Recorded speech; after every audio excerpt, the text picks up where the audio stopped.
All right, everybody, welcome to a special edition of the live at 5:30 with me. I'm Dr. Dana Gibbs, and I am very excited to have as a special guest tonight Dr. Funke Afolabi-Brown, and she is the Restful SleepMD. She is a board-certified sleep medicine specialist. Come to talk to us about everything to do with getting better sleep, particularly if you have hormone abnormalities already or if you're trying to avoid them. So welcome, Dr. Funke. I'm so happy to have you here. This is going to be great fun. Yeah, thank you. Thanks. I'm excited. I'm excited to be here. Thanks for having me, Dr. Gibbs. How are you? I am doing great. I am so excited. It's warm and nice in December here. I've been having a really good day. But anyway, so why don't you introduce yourself a little bit? And I'm super curious about your academic career. I understand that you recently left your career in academic medicine and you have got a whole exciting new venture going on. So why don't you tell us all about it? So much has happened in the year. So I have this passion of creating a space for children, young adults, and their parents or families, especially busy moms, create a space where we could address their health and optimize their health by optimizing their sleep. And I really wanted to get to a place where I could talk to more people than those I was seeing within the four walls of my exam room about how sleep impacts their day-to-day life. And so after being in academia for 7 years, I decided to take a step out from that scenario, actually 10 years, and then move into this new venture. And so it's really opened a lot of incredible doors and has allowed me to communicate my expertise in a way that I never imagined I would have been able to. So opportunities to speak, to educate, as well as starting my own practice, the Restful Sleep Place. In addition to that, I also end up coaching several women who have sleep issues as well. So it's been an incredible journey, and I'm really excited. And now I get to meet amazing people like yourself as well, and we've had opportunities to collaborate on lives as well. So it's all been great. Yeah, I agree. I love collaborating and I love learning about better sleep because, it's funny. We in the medical world are some of the worst about getting quality, regular, adequate sleep. And, I don't I don't know anybody who hasn't said at some point in their life, "Oh, I'll sleep when I'm dead." And I'm just like, yeah, you are going to be dead if you keep doing that.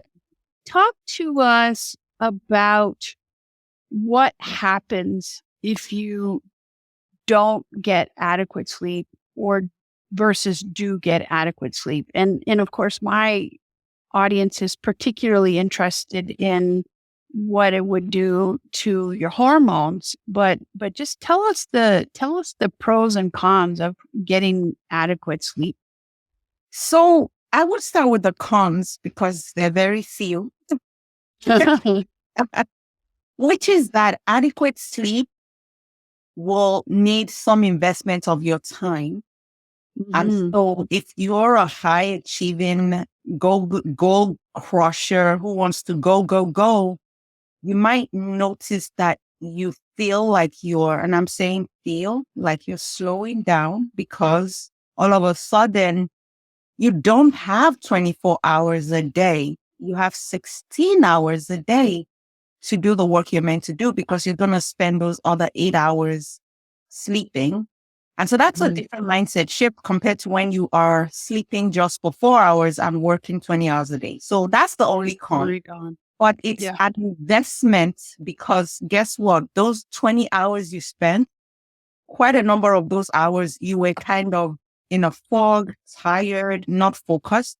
So investing the extra 4 hours to get your 8 hours of sleep is actually buying back time when it comes to efficiency and productivity. So that's the con that's become a pro, and that would be my number one pro, which is sleep helps optimize and enhance your productivity. It helps with getting rid of toxic products on the surface of our brain that builds up over the course of the day, which has been shown to contribute to Alzheimer's and dementia and other issues. It helps with your heart health. It helps to make sure that your heart is beating right, your heart is healthy. And there are a lot of studies that have shown that poor outcomes in our heart health when we don't sleep well, like increased risk of heart attacks, abnormal heart rhythms, hypertension, stroke, and so many other things which we do not want. Obesity and our metabolism, like you said, looking at this through the lens of the hormonal standpoint is a huge role that sleep plays when it comes to our metabolism. Insulin, for instance, which is important, processing glucose and all that is actually affected by good sleep because there's sort of what we call a circadian pattern to how these hormones are produced. And so when you don't get enough sleep, what happens is you have what we call decreased insulin sensitivity.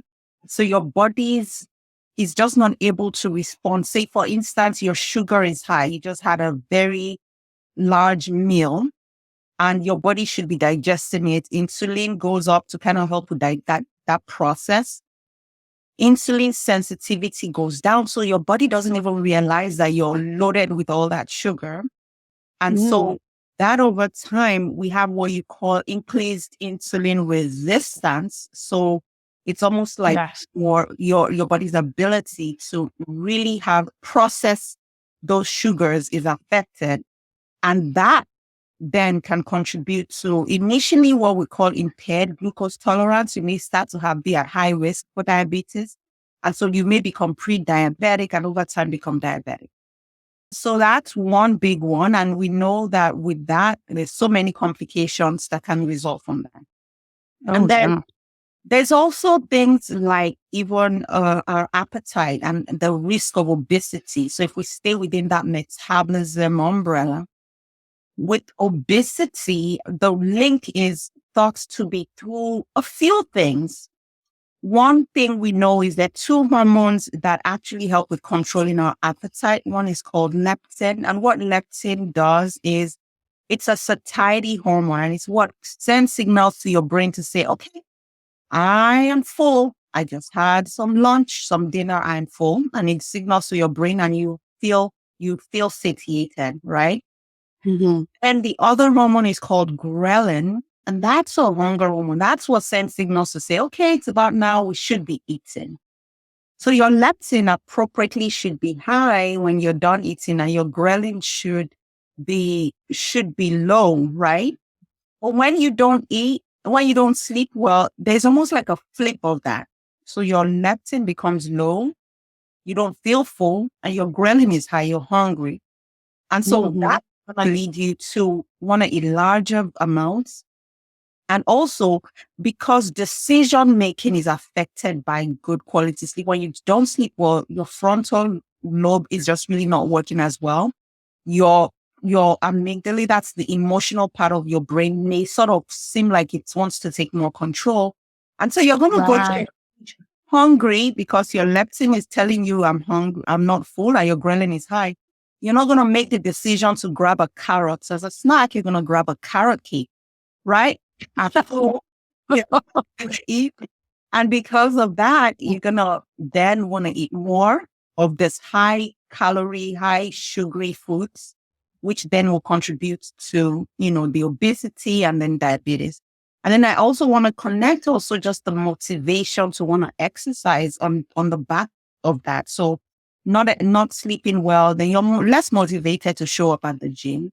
So then that weight can So I think that's just kind of like wrapping it up when it comes to metabolism. Of course, hormones, other hormones like cortisol is also another hormone that's affected by sleep. So cortisol, again, also has the circadian pattern. So it kind of rises in the morning and that kind of gives us that boost to start to go through the day, and it drops in the evening. But when we don't sleep, we don't get a good normal pattern in that. So your cortisol may end up being high in the evening because of stress. And then you may still feel more tired in the morning, right? So you don't have the normal dipping that you should have in cortisol. So that can be how you can then feel more susceptible to stress. And then stress can also make sleep worse, which then can also increase your cortisol level.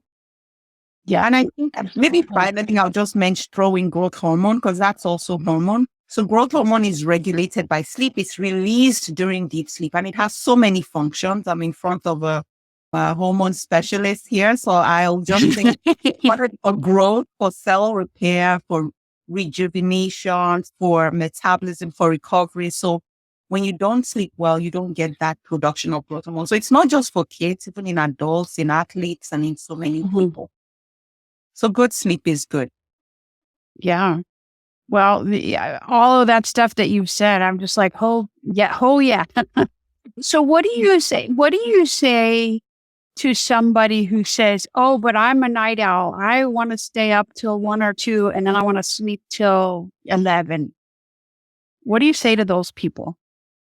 So for those people, I think it's important to know that there are two main, maybe three main kind of people. We call them chronotypes. So it's almost like your sleep tendency or your sleep personality. Some people are night owls, meaning that they get their energy spike in the evening. Some people are morning larks, meaning that they get their energy early in the morning. And then there's some people that are somewhere in the middle. So if you're a night owl, you probably won't feel sleepy until much later. And that is fine. If you can wake up at 11 a.m. and you have no responsibility, you don't have to take care of kids. You don't have to show up at work at a certain time, or you work night shifts or stuff like that. I think it's perfect. It suddenly is not a disorder or a problem. As long as you can get the right number of hours of sleep in. But if you're like most people in America, where you got to wake up like early, you got to tend to the kids, send them to school, or you got to show up at work, it becomes a struggle to get 8 hours of sleep when you're going to bed at 1 a.m. And so I think you can't do the math, right?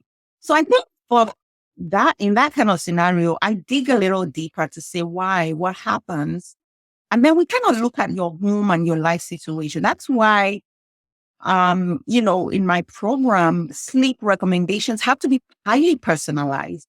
Because if you're someone who doesn't have to, if you work a shift of 12 p.m. to, 12 midnight, and you don't fall asleep, you never feel sleepy till 2 a.m. Well, maybe that's where you live, right? And as long as there are no adverse consequences, you have good quality sleep, it's not an issue. Again, most people don't have that luxury. So then we have to sit and say, how can we carve a life where, of course, you're not going to bed at a time that's opposite your circadian rhythm. So you're not trying to force yourself to fall asleep at 8 p.m. when your body naturally does not start to feel sleepy till 12 midnight. So we then sort of use a couple of things. We use what we call chronotherapy, which is light timing and of light exposure. We use we'll use melatonin, which is what we call a chronobiotic, meaning that it helps with making sleep schedule adjustments. We use that very, very tactically.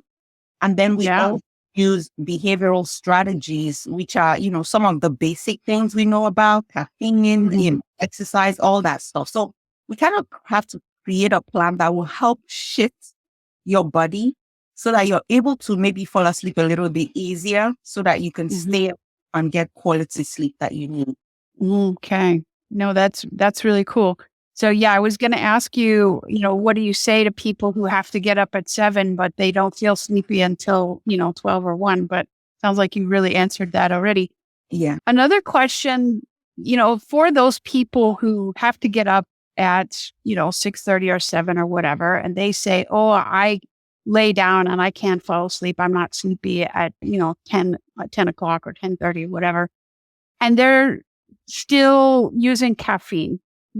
How do you explain to them? How do you deal with that issue? And do you ask your patients to totally give up caffeine, or is there a way to not have to do that? Oh, yeah. So I think at the end of the day, when the complaint is, I can't sleep, it's a symptom, right? It's not a diagnosis. So we have to say why. And I usually categorize sleep issues into three broad categories. The first are behavioral. So things are in the behavioral bucket, almost like you said, caffeine, watching screen time, working in bed, some of those things, bringing work into bed with you or doing other non-sleep activities. So those are sort of behavioral. Then we get into more of the medical, like, is there restless leg syndrome? Is there sleep apnea? Is there delayed sleep phase, which is kind of that delay where you're just not able to fall asleep? Or do you even have insomnia, which is it's relatively common where people have difficulties falling asleep, staying asleep. And so we kind of have to tease that out because that will help us know what we need to do. And then the final category, sort of the more 24-hour issues. So if you have someone who has anxiety or ADHD, or you have a child that has autism, so those all in and of themselves present with sleep manifestations, right? Mm-hmm. So we need to address things like that. So it's always helpful to kind of use that. When I use that framework, we then know what we need to do. Because if you're someone who is, for instance, maybe has ADHD and your brain is really high wired, I cannot necessarily tell you to ditch caffeine completely, because it turns out that in people with ADHD, sometimes using stimulants, and caffeine is a stimulant, can actually help them with focus. So I'm not going to say don't ever use that. We may need to work on the timing. Like, what time are you taking caffeine relative to when you're ready to go to bed? Because caffeine has a long half-life, about 6 to 8 hours, depending on how your metabolism is, which varies from individual to individual. And so really figuring that out will then help us know, like, I typically will say run of the mill, otherwise healthy individual, you want to avoid caffeine at least. If you go to bed at about 10 p.m., you want to probably stop taking caffeine by about 1 p.m. So that way you have 8 hours or so, just in case you're one of those that takes a while to metabolize it.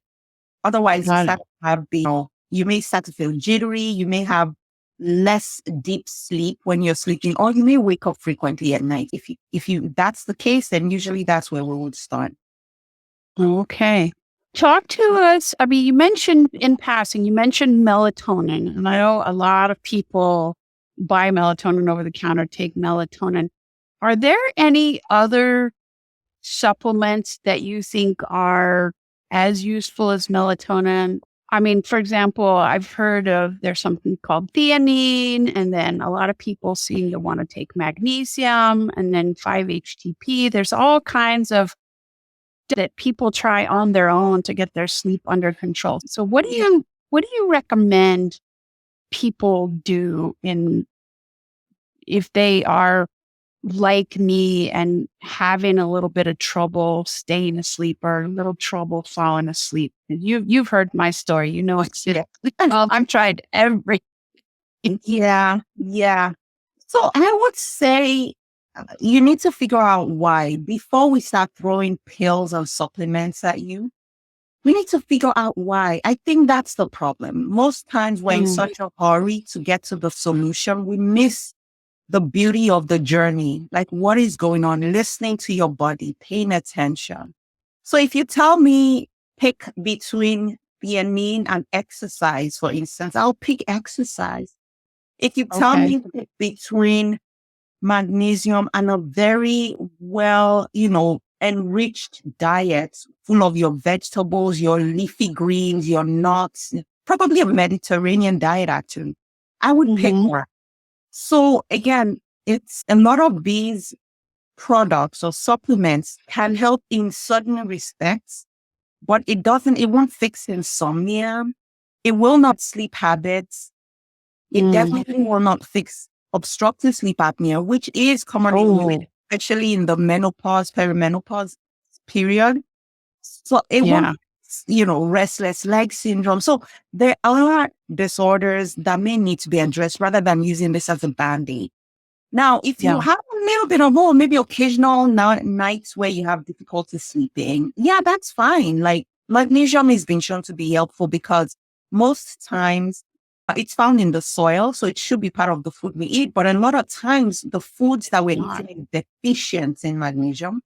So Yeah. that's something that you can supplement. But while you're doing that, you might need vitamin D as well, because like we talked about at our previous line, most people are vitamin D deficient. And that's also something that's Yes. really helpful in improving our sleep as well. I did not know that. Yeah, yeah. So, or getting outside and getting your vitamin D naturally, although most people probably won't Hmm. get enough, but those are Yeah. things that you wanna just kind of pay attention to, vitamin B12, and all those things in, bits and pieces. But when somebody comes and says, yes, this is the one supplement that's gonna fix all your sleep issues, I'm here to say it does not exist.